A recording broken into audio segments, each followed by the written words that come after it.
వయసు తగ్గినా వన్నె తగ్గలేదని నిరూపిస్తున్నారు ఆనాటి ధీరులు.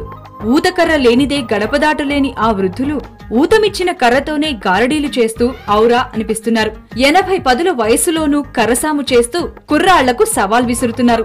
ఇదిగో ఇక్కడ కనిపిస్తున్న ఆ వ్యక్తులే సుంకర భీమన్న, బల్లకట్టు సుబ్బన్న, దుద్దెల వెంకప్పలు.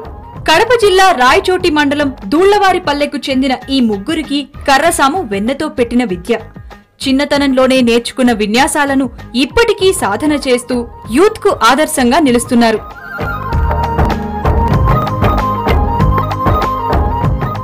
కర్రసాముకు ముందు బస్కీలతో సమాయత్నమవుతారు. ఆ తర్వాత కర్ర చేతబూనారంటే ఎదుటివారికి దడే.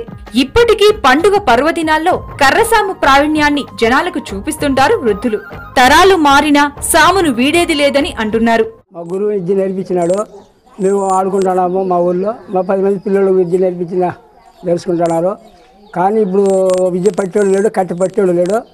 మా వయసులో ఏమో బాగానే ఆడుకున్నాము. మేము కొంతవరకు కష్టం చేసినాం, నేర్చిన విద్య. ఇప్పుడు విద్య నేర్చేవాడు ఎవరు లేరు.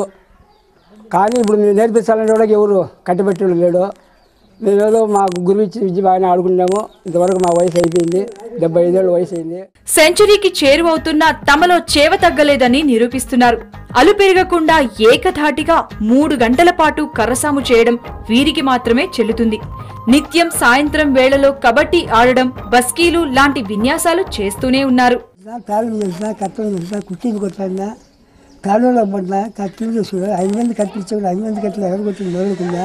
చిన్నప్పటి నుంచి నేర్చిన తాళం కానీ, దండాలు కానీ, బెస్సీలు కానీ, గుండెకి ఎగిరేది కానీ, ఈ పైటలు కానీ అన్నీ నేర్చిన.